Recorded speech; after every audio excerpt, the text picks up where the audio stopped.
The ebidtopay climate model has data for every location. The feeds are coming from public sources and we're having 4 main dimensions. It's temperature, water, the weather model for solids, and wind. Let's have a look. On temperature, we are tracking frost waves, heat stress, heat waves, temperature change, temperature variability, and wind and fire. On water, key dimensions to look at climate development are drought stress, flood, heavy rain, ocean acidification, overflowing glacial lakes, precipitation change, precipitation variability. If there's a lot of rain, it can create all kinds of problems.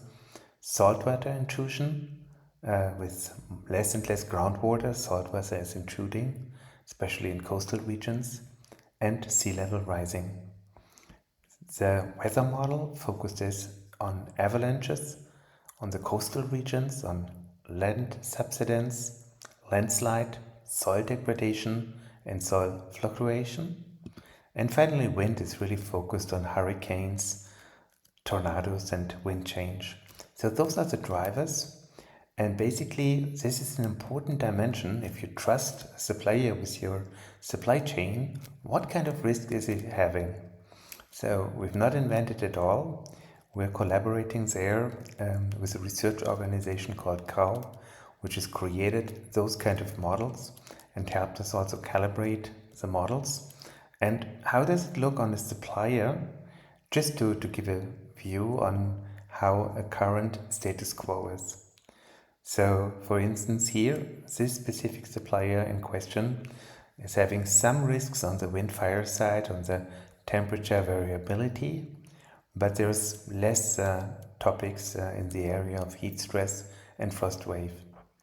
Similarly, there's on the water side rather problems with heavy rain and the overflowing of glacial lakes, whereas saltwater intrusion it's less of an issue. Finally, we're having here also the risks for the solids and for the winds.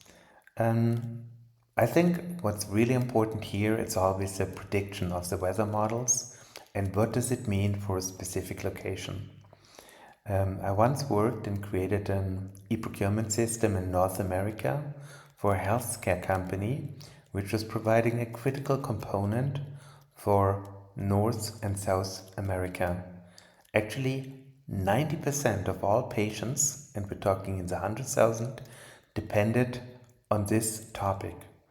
But what was really misfortunate, nothing has happened until now, but the main factory close to Utah, it was built in an earthquake zone with a high risk of a major earthquake happening in the next 100 years, which would have meant, because they just kept like 1 to 2 weeks on stock, that all patients in North and South America, should this earthquake happen, be out of stock and have a very severe condition, because it's very hard to fly in stock from Europe if suddenly North America would be down. So those kind of situations, they are really very important to manage. Thank God the risk scenario I just described didn't happen yet, but I still find it fully unresponsible that this market leader, who's almost having a monopoly on those medical supplies, he's having his factory on a super high dangerous earthquake zone. Just in